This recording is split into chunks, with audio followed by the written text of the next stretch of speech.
आदाब, मैं हूं वसतुल्लाह ख़ान। मेरे साथ हैं ज़र्रार खोड़ो और बर्लिन से हमारे साथी शाहज़ेब जिलानी हमें स्काइप पे ज्वाइन कर रहे हैं।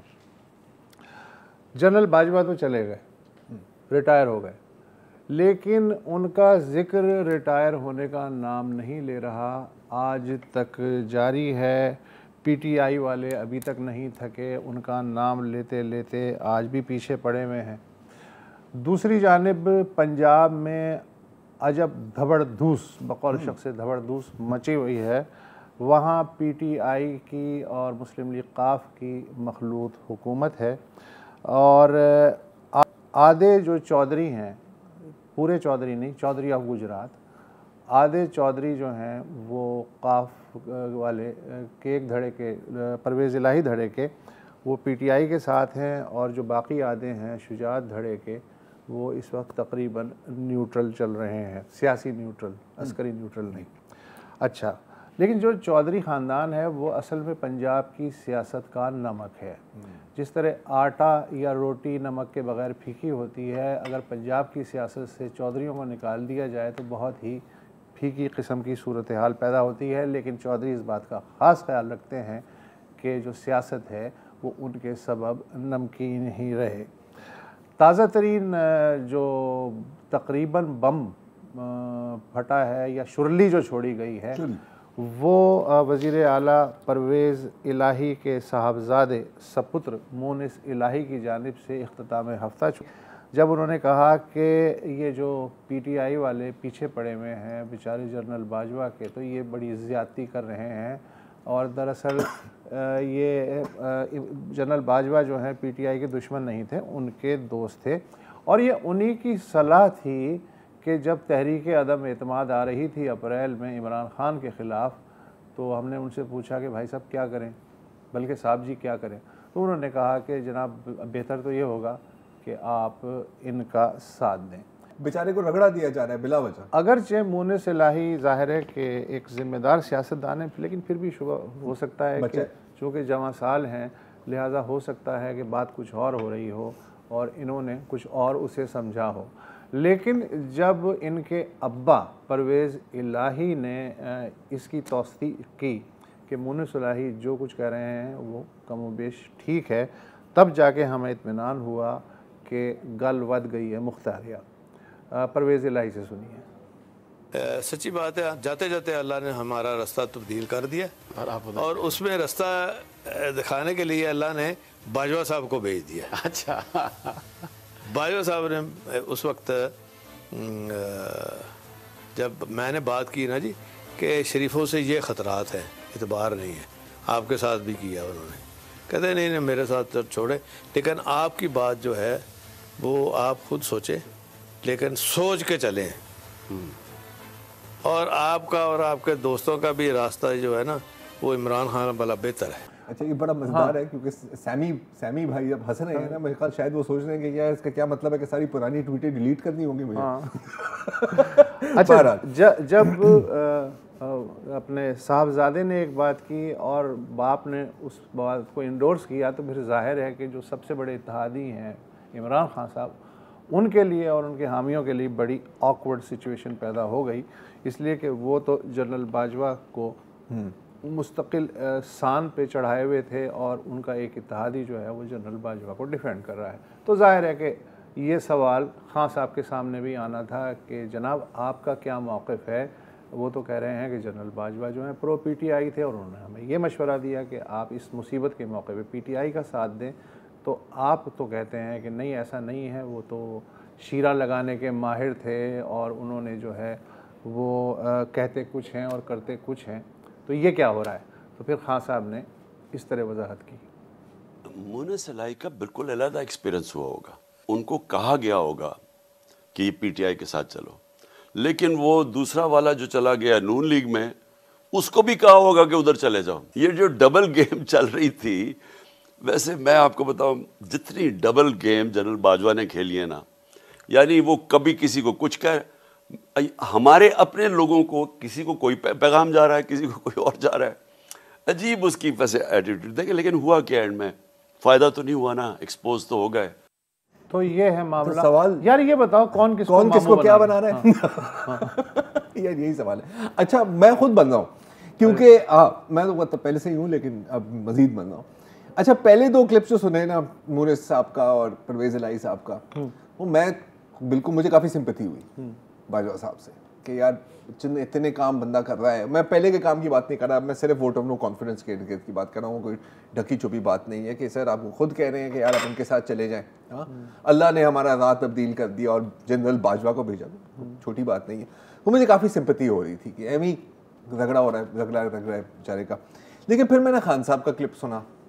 हाँ और अब क्योंकि मैं लोटा हूँ बाय नेचर, तो अब मेरा स्टांस थोड़ा सा शिफ्ट हो रहा है क्योंकि अगर जाती राय बड़े साहब की जो थोड़ी सी जो मेरी पर्सनल रीडिंग है ना, मेरा ख्याल है कि वो बिल्कुल ऐसा कर सकते हैं, बिल्कुल ऐसा कर सकते हैं, एक को एक।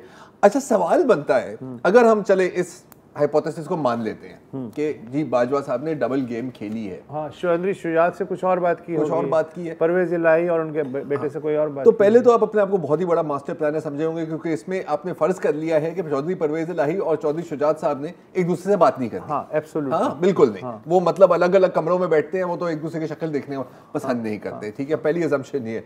दूसरी है कि यार गेम की कोई एंडिंग भी तो होती है ना यार, हाँ जिसमें सारी गोटियां लेके बंदा जीत जाता है। आप अगर डबल गेम खेल रहे हो तो क्या मुमकिन एंडिंग क्या थी कि बस कि मुझे सब अच्छा समझें? क्या ये एक पॉसिबिलिटी है? क्योंकि ये मैंने अपने आसपास में लोगों को मैं शायद ये ट्रेंड नोट की हो कि सबके साथ बना के रखनी है, एंड में किसी के साथ नहीं बनती। तो अब आप क्या कहना चाह रहे हैं कि जनरल बाजवा ने डबल गेम खेली या बाजवा पे इल्जाम? नहीं, मुझे तो लग रहा है कि जनरल बाजवा साहब ने माजरत के साथ डबल गेम थोड़ी सी खेलने की कोशिश की होगी और खान साहब उनकी चाल में आ गए। क्योंकि दूसरे क्लिप में भी खान साहब बड़ी ऑनेस्टली बात करते हैं कि जी देखिए मतलब मैं पावर में आया था, हम सब सही चल रहा था, हमारा ख्याल था कि हम सब एक पेज पर हैं, हमारा एक ही मकसद है, लेकिन फिर बीच में पता नहीं क्या हो गया। बर्लिन से रुजू करते हैं। जी बर्लिन से रुजू करते हैं कि भाई आप क्या समझते हैं ये क्या चल रहा है? जी शाहज़ेब, देखिए हमारे यहाँ ये कोई नई बात नहीं है कि जो इक़्तिदार से चला जाता है तो सब उसके हवाले से बातें करना शुरू करते हैं। ये सारे वो लोग हैं जो जिस दिन तक जनरल बाजवा थे अपनी पोजीशन में, उनको कभी हिम्मत नहीं हुई ये बातें करने की, और अब जबकि वो चले गए हैं तो उनके हवाले से ये बातें की जा रही हैं। ज़ाहिर एक तो पॉइंट ऑफ व्यू ये है कि जनरल बाजवा को ख़ुद आके वजाहत करनी पड़ेगी कि उनका क्या किरदार किया। मुझे नहीं लगता कि वो अब ये जहमत करेंगे क्योंकि उनको आखिरी चंद महीनों में वाज़े हो गया था कि जिन जिन लोगों को उन्होंने फेवर्स दिए हैं, जिन पे उनके एहसानात हैं, अब वो उनके साथ क्या करते हैं। परवेज़ इलाही साहब हों, ख़ुद इमरान खान हो, जिस तरह जनरल बाजवा ने उनका बोझ उठाया और फिर आखिरी 6 महीने में उनको लगा कि वो मज़ीद नहीं उठा सकते, ये सारा उसी का शाखसाना है। ठीक है, आप टीम बाजवा है। हाँ, इस केस में आप टीम बाजवा है, मैं टीम खान हूँ। मैं टीम खान हूँ, मैं तुम्हारे विचकार खड़ा दो मजे। अच्छा ठीक है, आप सालिसी का आप सदर अलवी हो। नहीं, मैं एक प्रोफेशनल जर्नलिस्ट का किरदार अदा करने की कोशिश, मतलब सदर अलवी का। ठीक है। अच्छा, अब इसी से जुड़ा हुआ एक और मसला भी बताएं। वो मसला ये है कि पिछले हफ्ते खान साहब ने, बल्कि अभी सैटरडे को खान साहब ने कहा कि भाई 5 दिन का मैं अल्टीमेटम दे रहा हूँ हुकूमत को, या तो इलेक्शन की तारीख पे हमसे बातचीत करें वरना 4-5 दिन के बाद हम असम्बली तोड़ देंगे। अब ये बात उन्होंने सैटरडे को कही थी इंटरव्यू देते हुए, बोल न्यूज़ को। ठीक है, आज है पीर, तो उस एतबार से जो अल्टीमेटम है वो आगे निकल, वो बुध को ख़त्म हो रहा है। सही है, तो ज़्यादा से ज़्यादा जुमेरात को असम्बली टूट जानी चाहिए टेक्निकली। लेकिन जो फवाद चौधरी हैं, उनके लेफ्टिनेंट इमरान खान के, आज उन्होंने गुफ्तगू की मीडिया से और उसमें उन्होंने कहा जी कि कल पीटीआई की सीनियर क़यादत का इस मसले पे इजलास होगा और हम जो हैं हर डिस्ट्रिक्ट के और हर डिवीज़न के जो हमारे पीटीआई के MNA MPs हैं मशावरत होगी, उनसे मशावरत कर रहे हैं और कुछ को तहफ़्फ़ुज़ात भी हैं, लेकिन हतमी फ़ैसला ज़ाहिर है खान साहब का होगा। अच्छा, ये तो हो गया पीटीआई का मौक़िफ़। अब असल जो हुक्म देना है या दरख्वास्त करनी है गवर्नर के ज़रिए को, वो मेमो भेजना है कि भाई असम्बली तोड़ दो, वो तो परवेज़ इलाही के पास है वो चाबी। परवेज़ इलाही साहब जो हैं वो, मैंने कहा ना पंजाब का नमक है यार चौधरी, वैसे मजाक के अलावा पूरी साइंस है इनको पढ़ना। नमक अच्छा, वो ये कह रहे हैं कि जनाब आपकी अमानत है ये असम्बली, आप अभी कहें मिनट नहीं लावांगा तो मैं जो पान देनी है, तोड़ देनी है, ठीक है। लेकिन साथ ही साथ वो ये भी कह रहे हैं कि ये जो सूबाई असम्बली है ये मार्च तक काम करती रहेगी। अच्छा, उनका ये कहना है कि मैं इस पर बिल्कुल कायम हूँ कि इमरान खान जब भी कहेंगे, लेकिन सुन लेते हैं क्यों मार्च तक होनी चाहिए, ये आप उनसे परवेज़ इलाही से सुन लीजिए।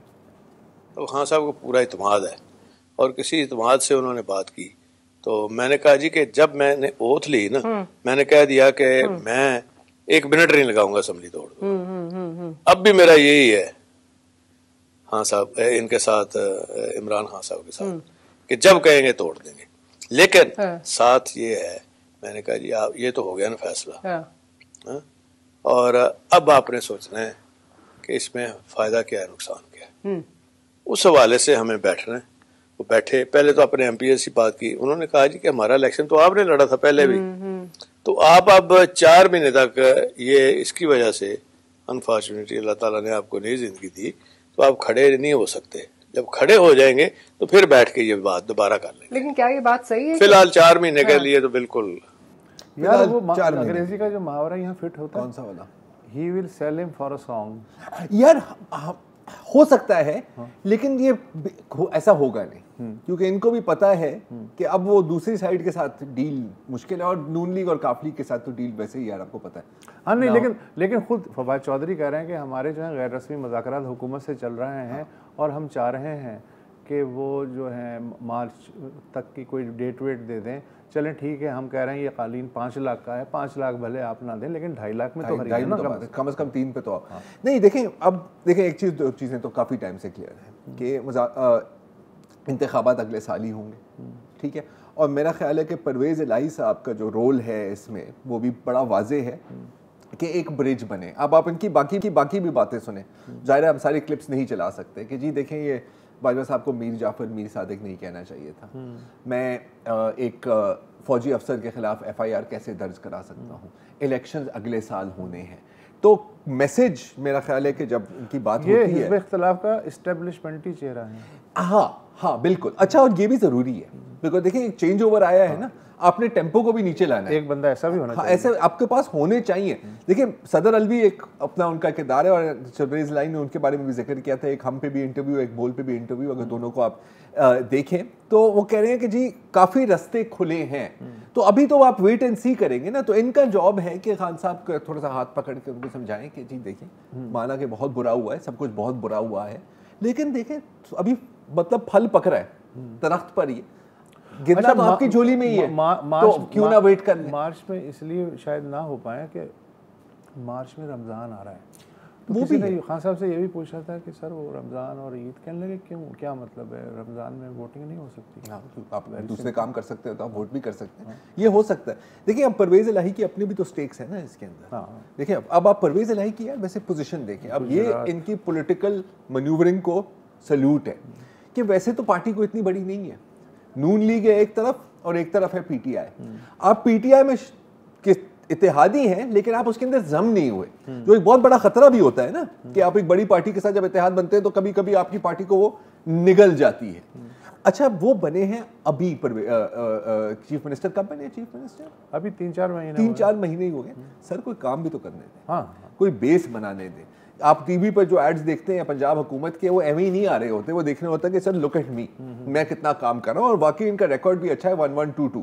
अब वो चाह रहे हैं कि यार कुछ तो बंदा कम से कम कोई 7-8 महीने 9 महीने तो बंदे को मिले, ताकि मैं अपनी बेस भी मजबूत अच्छा, वन लाइनर असेंबलियां टूट रही हैं नहीं टूट रही? मैं सिर्फ ये कहूँगा कि जितनी भी हमने आज बातें सुनी है, और जो हमारा सवाल है कि कौन किसको क्या बना रहा है, हाँ, इसका जवाब बहुत साल पहले पाकिस्तान की लीडिंग पॉलिटिकल एनालिस्ट, क्या मैं तो कहूँगा इंटेलेक्चुअल, ने दे दिया था। अगर उसकी हम तस्वीर स्क्रीन पर चला दें तो लोगों को समझ आ जाएगा। जी देख रहे हैं, एंटी गवर्नमेंट ने, एंटी गवर्नमेंट। हाँ, ये अगर आप सब एक दूसरे को, सर अगर आप इनके जुमले को समझे नहीं बल्कि अपने दिल में उतार ले ना, आप कभी ये सवाल ही नहीं पूछेंगे पाकिस्तान में। और इसके साथ एक वक्फा ले लें। Welcome back. अच्छा, दहाइयों या शायद सदियों से भी पाकिस्तान में नहीं बल्कि जनूबी एशिया, दुनिया भर में इनफैक्ट एक बड़ा आसान तरीका इस्तेमाल किया जाता है पैसे बचाने का, जिसको हम यहाँ पर कमेटी कहते हैं। अच्छा, बड़ा आसान तरीका है कि हर माह, और ज़्यादातर ख़वातीन इस्तेमाल करती हैं कमेटी को, इसका ये मतलब नहीं है कि मर्द हज़रात नहीं इस्तेमाल करते, वो भी इस्तेमाल करते हैं। हर महीने आप एक मखसूस रकम कमेटी में देते हैं, रजिस्टर करते हैं। फ़र्ज़ करें 10,000 रुपये हो गए, ठीक है, तो हर साल हर महीने आप 10,000 रुपये देते हैं और 10 मेंबर हैं उसके, फ़र्ज़ करें 10 मेंबर हैं, तो साल में एक बार आपको वो पैसे वापस मिल जाते हैं। तो मतलब कि नफ़ा भी नहीं है, नुकसान भी नहीं है, और ये बेसिकली हर महीने किसी ना किसी को मिलते रहते। हाँ, एक तरह से आपने जो, क्योंकि अक्सर लोगों से खुद पैसे बचाए नहीं जाते, तो वो कहते हैं कि यार इसको हटा के ना हम कमेटी में ही दे देते हैं, इतना तो हमें पता है कि साल में एक बार हमें वापस मिल जाएगा, जेब में रहे या बैंक में रहे तो शायद हम खर्च देंगे। तो एनीवे हज़ारों लोग, लाखों लोग पाकिस्तान भर में कमेटी का इस्तेमाल करते हैं, और ज़्यादातर कोई मसले नहीं होते क्योंकि कमेटियाँ छोटी होती हैं, आप सब एक दूसरे को जानते हैं, और फिर एक सोशलाइजेशन का भी बहाना बन जाता है ना। हर महीने आपकी वो कमेटी की मीटिंग होती है वगैरह वगैरह वगैरह, यहाँ तक तो सब कुछ सही है। लेकिन अभी हाल में in fact over the weekend Facebook पर बड़ी मुख्तलिफ किस्म की इंटरेस्टिंग पोस्ट्स आने लगी कि लोग कंप्लेन करने लगे कि एक सिदरा हुमैद नाम की खातून है, उनकी एक होम बेस्ड बिजनेस भी है खाने की, कोई डेली बाइट्स, और एक हैंडीक्राफ्ट्स का स्टार्टअप भी है, क्रॉयसे, अगर मैं सही बता रहा हूँ। उन्होंने पेमेंट्स देना बंद कर दी, तो लोगों ने ज़ाहिर कंप्लेंट किए। जब कंप्लेंट किए तो पता लगा कि एक नहीं, दो नहीं, एक दर्जन नहीं, बल्कि 120 कमेटियाँ एट वन टाइम वो चला रही थी। और हो क्या रहा था कि एक कमेटी के पैसे जब देने पड़ते थे वो दूसरी कमेटी से निकाल के उस कमेटी को दे देते थे। मतलब कि टोपी घूम रही थी, जिसको आप डबल शाह वाली स्कैम या पॉन्जी स्कीम भी कहा जाता है। अब जाहिर है कि लग ऐसा रहा है कि उन्होंने ये पैसे खर्च दिए हैं, तो अब जाहिर है लोग कंप्लेन कर रहे हैं। अच्छा, रकम कितनी है तो थोड़ा सा जगह थाम लें इसको सुनने से पहले। 42 करोड़ रुपए की टोटल लागत थी, जो पैसे टर्नओवर जो पैसे सर्कुलेशन में थे। आउटस्टैंडिंग अमाउंट जो है कहा जा रहा है 2 से 2.5 करोड़ तक का है। अच्छा, अब जाहिर है कि बाकी कमेटी वालों को भी पता लगा कि यार इतनी कमेटियां यहाँ पर चल रही हैं एक वक्त पर, और सिदरा हुमैद साहिबा का एक सिदरा हमीद है शायद नाम, सिदरा हुमैद, मेरे पास हुमैद लिखा हुआ है लेकिन हो सकता है हमीद है। उनका एक बयान भी आया है, बल्कि 27 नवंबर को एक उनकी पब्लिक अपॉलॉजी आई है। उन्होंने कहा कि जी मेरे से बड़ी गलती हो गई है, मेरे पास कोई पैसे नहीं बचे, छोटी कमेटियों से हमने स्टार्ट किया था और बिल्कुल सब कुछ सही चल रहा था, तो फिर मैंने, क्योंकि मैं चाह रही थी कि मैं मदद करूं अपने दोस्तों की और लव्ड वंस की, तो मैं उनको भी कमेटी में ले आई। लेकिन मुझे, क्योंकि मैं पैसे नहीं दे सकी, तो फिर मुझे और कमेटियां खोलनी पड़ी, और अब सूरत हाल ये है कि मुझे इतने पैसे देने पड़ रहे हैं कि मैं उसका हिसाब भी नहीं लगा सकती। मैं अपना घर नहीं बेच सकती क्योंकि मैं किराए के घर में रहती हूँ, और ना ही घर में कोई इतना सामान है। अच्छा, इनके हस्बैंड भी फ्रीलांसर ही हैं, और वो कह रही है कि जी मेरी बिजनेस को चलने दें, आप मेरे से चीज़ें खरीदती नहीं, अगर नहीं किया तो फिर मैं आपको पैसे वापस कैसे करूँगी, और कि जिन कमेटियों में आप अभी शामिल हैं उसकी पेमेंट्स आप करते रहे, लेकिन मैं कोई उसमें पेमेंट नहीं दूंगी, और इंशाल्लाह इस तरह किसी ना किसी दिन मैं लोगों को पे बैक कर लूँगी। तो ये तो चल रहा है हमारी। आज हम ये ज्वाइन कर रहे हैं सना साहिबा, जो इस स्कैम की लातादाद मुतासरीन में से एक हैं। सना साहिबा, thank you for joining us. आप जरा हमें बता सकती हैं कि ये सिलसिला शुरू कैसे हुआ, आपका तारुफ कैसे हुआ इस सिदरा खातून से? अच्छा, सिदरा को ये जो एक मिथ है कि ये ऑनलाइन एग्जिस्ट करती है। इट्स नॉट कि सिदरा को लोग सिर्फ उनकी ऑनलाइन प्रेजेंस की वजह से जानते थे। Sidra is joined social profile since 2016, और तभी से हम लोग, ज़्यादातर लोग उनको जानते थे जब उनके हैंडीक्राफ्ट का पहला बिजनेस हुआ था टॉय, और जो कराची के बड़े बड़े क्राफ्ट थे वहाँ उनके स्टॉल्स होते थे, जिसमें भी वुमेन एंटरप्रेन्योरशिप शोज होते थे, वहाँ ये उनकी रिप्रेजेंटेशन थी। फिर इनका फूड बिजनेस शुरू हुआ, फिर और दूसरी सोशल गैदरिंग होती थी। ये रेजिंग लिटिल मोमेंट्स के नाम से एक ब्लॉग चलाती थी, जिसके अंदर में बच्चों के दीनी इवेंट्स वगैरह इनके घर पे होते थे। तो it was not it was an entirely online personality. तो एक 10 साल का ट्रस्ट उन्होंने बिल्ड किया था, जिससे मतलब किसी को, और ऊपर से एक रिलीजियस सेमिनार भी था उसका, तो ऐसी कोई फीलिंग नहीं थी कि ये कोई स्कैम या शिट। अच्छा अच्छा, सना साहिबा एक वक्फा लेते हैं, वक्फे के बाद बात जारी रहेगी। Welcome back. अच्छा सना जी, अब आपने कमेटी शुरू की और पहले तो सब कुछ मतलब कोई मसला नहीं था, तो आपने कहा कि ठीक है। आपको कब एहसास हुआ कि यार यहाँ पर तो कोई अलग किस्म की गेम चल रही है, और ये आपको कब पता लगा कि सिर्फ ये आपके साथ नहीं हो रहा बल्कि तकरीबन 120 कमेटी वालों के साथ, 120 कमेटी के मेंबरान के साथ हो रहा है? जी तो इट वाज स्मूथ, क्योंकि मेरा स्लॉट बिल्कुल एंड में था, तो मुझे तो सिर्फ पे करने थे, तो मुझे इतना कोई अंदाज़ा नहीं था। और उससे पहले मेरे बहुत इनिशियल स्लॉट थे, तब कभी ऐसा मसला नहीं हुआ। लेकिन जब मेरी दूसरे लोगों से बात हुई तो उनकी अक्टूबर नवंबर पेमेंट पेंडिंग थी, सितंबर ऑनवर्ड मसला शुरू हुआ था। और मेरे ग्रुप में उन्होंने नवंबर से सारी पेमेंट जो है अपनी बहन के अकाउंट में करवाई थी।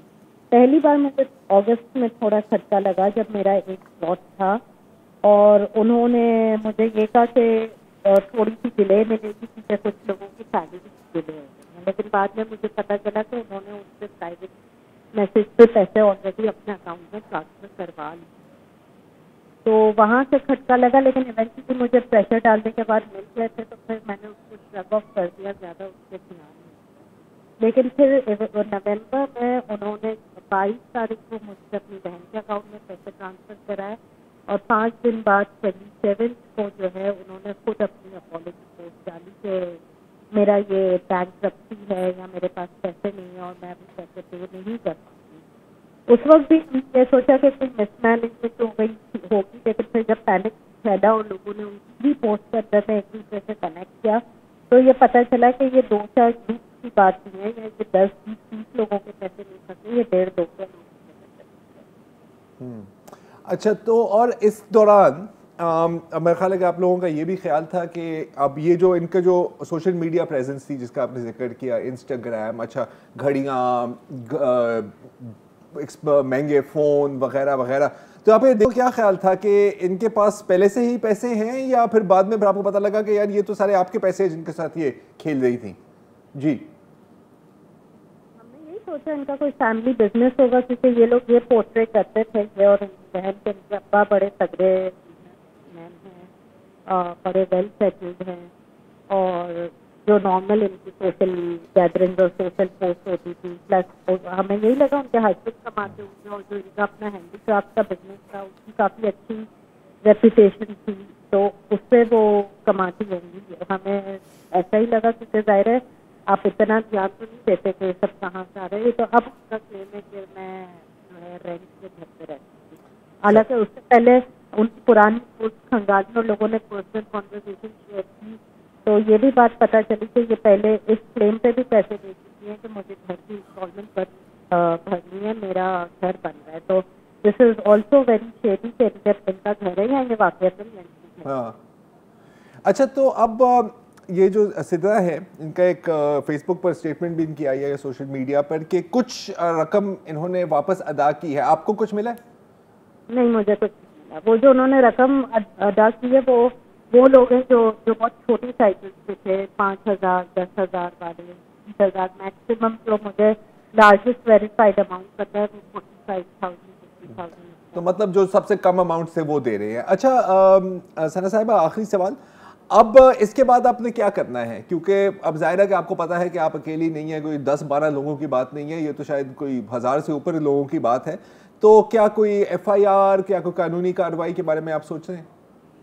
मैं और 2-4 और लोग हैं, वो तो हम प्रॉपर IG पोर्टल पे तो ऑलरेडी इनकी कंप्लेन हो चुकी है, लेकिन फिजिकल जो इनके लोकल थाने का अभी तक तो उनके घर जाके हम प्राइवेट प्रेशर से कोशिश कर रहे थे, लेकिन अगर वो नहीं होता तो फिर हम इनके लोकल थाने में FIR करा के और फिर FIA को भी प्रॉब्लम इन्वॉल्व करेंगे। ठीक है सना जी, विश यू गुड लक। और ये सिचुएशन है वो सर। अब उसमें मैं एक कमेटी की डबल शाह है, कमेटी की डबल शाह तो है, लेकिन मैं अर्ज़ करूं कि ये जो तमाम लेन देन है, चूँकि हाँ ज़बानी होता है जी, कैश पे होता है, रिकॉर्ड पे होता है, तो कानून बड़ा मुश्किल हो जाता है फ्रॉड साबित करना, इसलिए कि उसका कोई डॉक्यूमेंट्री सबूत नहीं होता। फिर दूसरी बात यह है कि जो बैंकिंग कवानीन है उनके दायरे में कमेटी का जो है रिवायत है वो नहीं आती। वो कहते हैं जी हमसे रजिस्टर्ड, जो स्टेट बैंक से रजिस्टर्ड जो है सिर्फ वही इस तरह की बचत स्कीमें शुरू कर सकते हैं। अगर आप मोहल्ले वार कर रहे हैं तो उसका कोई कानूनी शेल्टर नहीं होता। अच्छा, लेकिन डबल शाह को तो पकड़ा गया था, डबल शाह पकड़ा गया था। अच्छा, वो भी एक बिल्कुल इनफॉर्मली सेटअप थी, कच्ची रसीदें वगैरह वगैरह, लेकिन उसको गिरफ्तार भी किया गया। 14 साल कैद मुशक्कत सुनाई गई, वो 3 साल बाद फौत हो गए।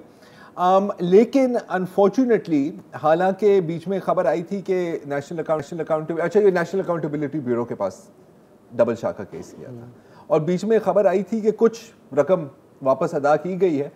अभी मैं पढ़ा था लेकिन डबल शाह का पता, ये कमेटी से अलग केस था। वो तो कहता था जी मैं आपको डबल करके दूंगा रकम, ठीक है। यहाँ कमेटी में तो 0% उस पे इंटरेस्ट पे होता है ना सारा, इंटरेस्ट फ्री होता है। हाँ, लेकिन है तो घपला ना। हाँ, नहीं घपले तो ऐसे तो फिर कोऑपरेटिव सोसाइटियों का करोड़ों रुपए का स्कैम चला था। लेकिन माय पॉइंट इज कि डॉक्यूमेंटेशन और लीगल पॉइंट ऑफ व्यू से अगर हम बात कर रहे हैं तो डबल शाह में भी तो यही था ना। अच्छा, फंसता कब है कमेटी का जो एडमिनिस्ट्रेटर है, वो कब फंसता है? वो ये होता है कि जैसे ये सिदरा का केस है कि एक तो ये है कि सोशल मीडिया पे कमेटी के ज़रिए आप जो हैं नेट पे अगर हैं, पहली बात तो ये कि ज़ाती तौर पे ज़रार खोड़ो को जानना ज़रूरी है, जो कि मुंतज़िम है। ज़रार के 20-25 दोस्त हैं या फैमिली मेम्बर्स हैं, वो डाल लें तो सबको पता होता है कि क्या चक्कर है। लेकिन जब इंडस्ट्रियल स्केल पे जब आप एक कमेटी डालते हैं और 120 कमेटियाँ डालते हैं तो पॉसिबल नहीं है कि आप एक दूसरे की शक्ल और नाम याद रख सकें। उसमें सिर्फ ये है कि उन्होंने जैसे अपना प्रोफाइल बनाया जिससे पता चला कि वो एक ज़िम्मेदार खातून है और ज़िम्मेदार शहरी हैं, तो उनके पास महफूज है, और उन्होंने जाहिर है कि तवील अरसे तक बिजनेस भी किया। लेकिन होता यह है कि बीच में से जब 20-25 स्किप कर जाते हैं या कहते हैं यार अभी आज नहीं दे सकते, हम जो है 10 दिन बाद देंगे, फलाना देंगे, तो जब एक चेन टूटती है तो उसमें फिर जिसको कमेटी चाहिए उसे तो पूरे पैसे चाहिए, तो या तो अपनी जेब से डाले एडमिनिस्ट्रेटर, या फिर ये है कि वो अगर, लेकिन ये अलग सीन, हाँ, दिवालिया दिवालिया होने का खतरा होता है। ये दूसरा सीन है। यहाँ पे मुझे लग रहा है कि उनके पास ढेर सारे पैसे आए, हाँ, और सामने जब आपके पास पड़ी होती है ना थदियाँ, तो उस वक्त ये नहीं ख्याल होता कि यार ये मैंने आगे भी वापस देनी है।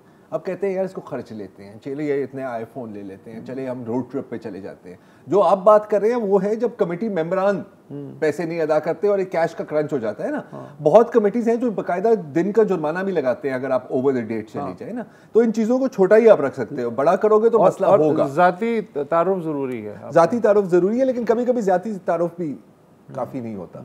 अच्छा, इंटरेस्टिंग बात मैं आपको डबल शाह की बताऊं कि इस साल अप्रैल में जो मुतासिरीन हैं वो उन्होंने अभी भी कंप्लेन की है कि जी हमें कोई पैसे नहीं मिले, क्योंकि जिस तरह आपने उसको गिरफ्तार किया उसके जो एजेंट थे उनको फरार होने का मौका मिल गया।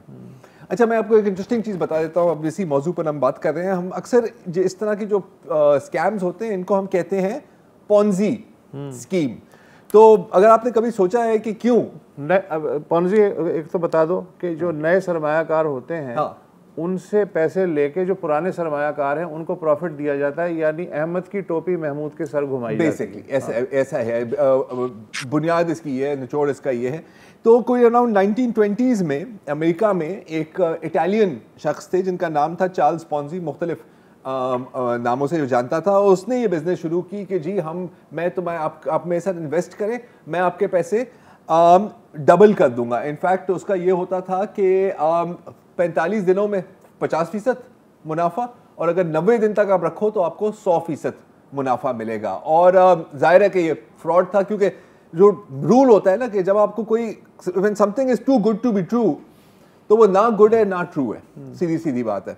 तो क्या हुआ कि फिर इसने पूरे अमेरिका, पूरे कनाडा में उन दिनों में 1920s-30s की बात है, मिलियंस ऑफ डॉलर्स इकट्ठे कर दिए। आजकल तो फिर अगर होता तो आप इलॉन मस्क होते, हाँ ना, ऐसा ही कुछ है। और इसकी जो सबसे जो मजेदार बात है, और ये मतलब इंसानों को भी आप देखें कि जब इसको गिरफ्तार करके ले जाया जा रहा था, लोग जो लाइन में लगे हुए थे इसके ऊपर पैसे फेंक रहे थे कि सर हमारे भी पैसे लेके आप इन्वेस्ट करते हैं। ये है डबल शाह के साथ भी एंड तक जब पता भी लग गया था कि ये टोटल फ्रॉड है, कोई आपको डबल पैसे वापस नहीं दे सकता अनलेस कि शायद आप मुनशियात के कारोबार कर रहे हो, उसमें भी शायद इतने मार्जिन नहीं होते, तो लोग फिर भी कह रहे थे कि सर हमारे पैसे आप इन्वेस्ट कर दें, हमारे पैसे आप इन्वेस्ट कर दें। तो उम्मीद और लालच की तो कोई एंड ही नहीं है ना। जी शाहजेब, क्या ख्याल है आपका?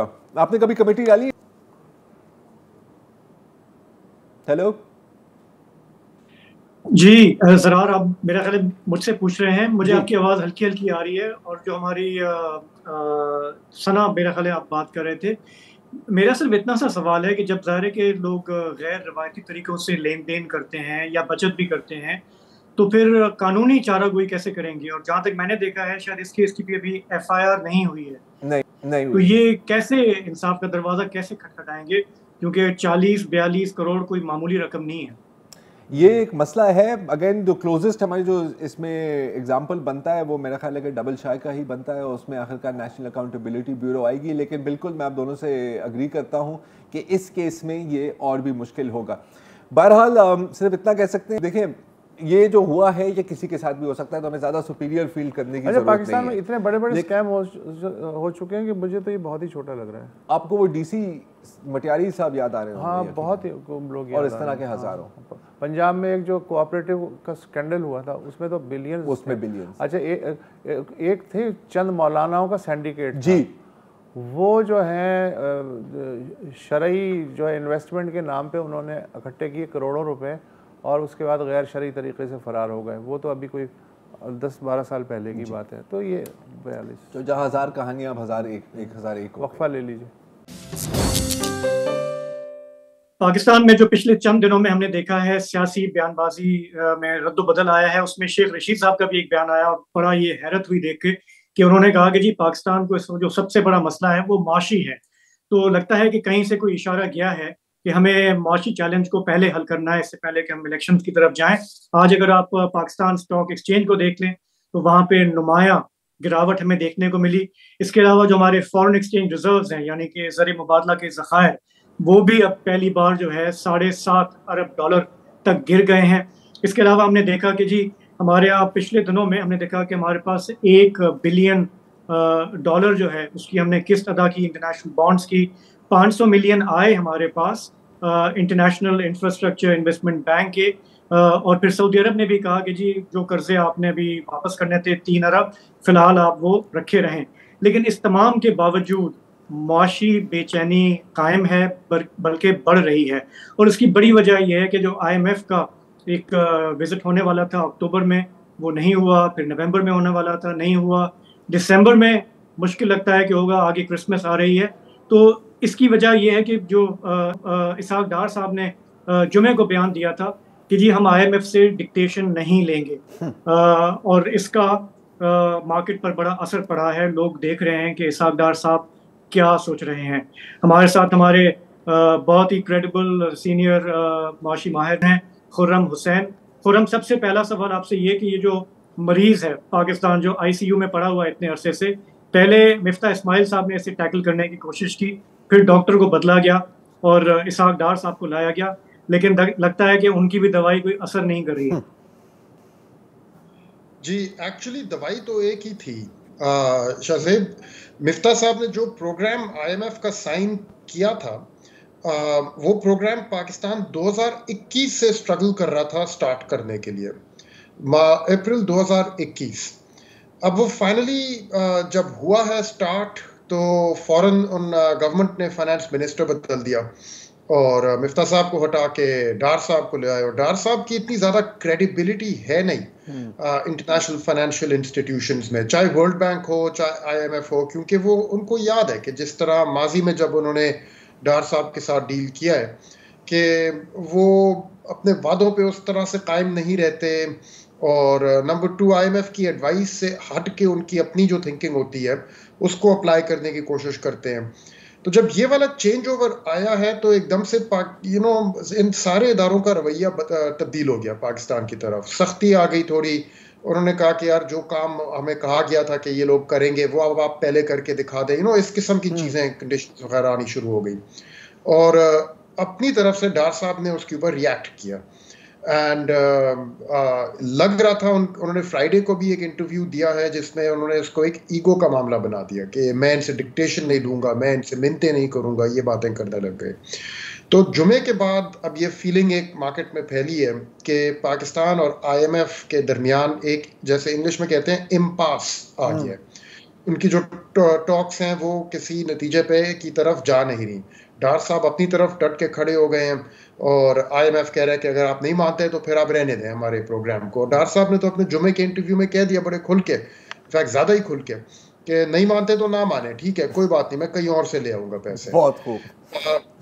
तो एक दोस्त मुल्क $3 अरब 2 हफ्ते में जमा करा रहा है, IMF की जरूरत नहीं है। हम यही सुनते यार। खुरम, अब ये जो बात है ना, ये जो आपने अभी बात की कि यार डार साहब आए और फिर उन्होंने अपनी मतलब थिंकिंग इस्तेमाल की। अच्छा यार ये क्या साइंस इस्तेमाल की। जरा आपको याद हो जब ये डार साहब आ रहे थे तब आप लोग ही मुझे अपने शो पे लेके आए थे और आपने मुझसे पूछा था डारोनॉमिक्स क्या चीज होती है। तब मैंने आपको बताया था डारोनॉमिक्स वो चीज होती है कि एक बंदा बैठ के डिक्टेशन दे पूरी इकोनॉमी में हर प्लेयर को, ठीक है। दैट इंक्लूड्स एक्सचेंज रेट को डिक्टेशन के जरिए चलाएं, but it goes beyond that. It goes के लिटरली के फलाने बैंक को बुला के भी आपने फलाने को लोन इतने में क्यों दिया, उतने में क्यों नहीं दिया, आप ये चीज इतनी कम क्यों प्रोड्यूस कर रहे हैं, वो चीज इतनी ज्यादा क्यों प्रोड्यूस कर रहे हैं, इन्वेंट्री इसकी क्यों इतनी हाई रखी हुई है, मार्केट में शॉर्टेज हो रही है, स्टॉक निकाले हैं। मुझे पता है कि डार साहब को तो निकलने की प्रैक्टिस है पतली गली से। हमारा क्या यार ये अच्छा उनका भी वैसे लाजवाब है ना कि मतलब डॉलर गिर जाओ जादू की छड़ी, ऑब्सेशन है उन्हें, ऑब्सेशन है। अच्छा खुरम, एक सवाल है आपसे, सॉरी। अब ये जो बात है ना अब IMF की, के डार साहब की अपनी थिंकिंग है, वो कहता है यार IMF कौन होता है, वो IMF मैंने वही करना है जो मेरा मूड है। अच्छा यार ये क्या वही इल्जाम नहीं है जो पिछली हुकूमत पे लगाया गया था नून लीग की जानिब से कि जी आप IMF की डील तो कर लेते हैं और फिर आप IMF को कहते हो कि यार आपकी कंडीशंस क्या कंडीशंस होती हैं, पैसे निकाल। अच्छा मिफ्ता इस्माइल का किसी ने हवाला दिया डार साहब को कि भाई वो कह रहे हैं कि इस तरह की गुफ्तगू से दिवालिया हो सकता है पाकिस्तान, तो उन्होंने कहा जी मिफ्ता की बात को मैं कोई अहमियत नहीं देता, बंदा ही नहीं है, मैं तो जानता ही नहीं हूं उन्हीं की पार्टी का। हाँ तो यार तो ये वही रिपीट नहीं है यार जो PTI पर ये लोग इल्जाम लगाते थे, अब खुद ही कर रहे हैं। एग्जैक्ट वही रिपीट है। बहुत खूब। यही चीज PTI गवर्नमेंट ने 2 दफा की है, राइट। उन्होंने मार्च में हफीज शेख ने साइन किया था प्रोग्राम, अप्रैल में हफीज शेख को निकाल दिया, शौकत तरीन को ले आया, उन्होंने आते साथ कहा कि मैं तो रीनेगोशिएट करूंगा ये प्रोग्राम। जब वो रीनेगोशिएट हुआ फरवरी में, तो होने के चंद दिनों बाद ही उन्होंने पूरा जो अपनी माशी पॉलिसी है उसका रुख बदल दिया, पेट्रोल डीजल सब्सिडीज अनाउंस करके, और सबसे बड़ी चीज एमनेस्टी स्कीम अनाउंस करके, जब उन्होंने खास कहा था एमनेस्टी स्कीम्स नहीं लेके आएंगे। लेकिन अब एग्जैक्टली वही चीज PDM गवर्नमेंट ने खुद कर दी है कि एक अग्रीमेंट साइन हो गया, जिसने साइन किया उसको निकाला, दूसरे को लेके आया और उसने कह दिया, उन्होंने तो अभी जो जुमे का इंटरव्यू उसमें इस हद तक कह दिया ये पूरा अग्रीमेंट फ्रॉड है। अच्छा तो थैंक यू खुरम, और भी बात कर सकते हैं यार। भी देखिए आपने मायरा खान वाली, हाँ बताओ। जब उसमें एक जुमला है, उसमें एक जुमला है कि जब पाल नहीं सकते तो पैदा क्यों करते हो। ये डार साहब के बारे में क्या? नहीं, मैं पूरे ये नून लीग से पूछना चाहता हूँ कि यार जब संभाल नहीं सकते तो फिर आते क्यों हो?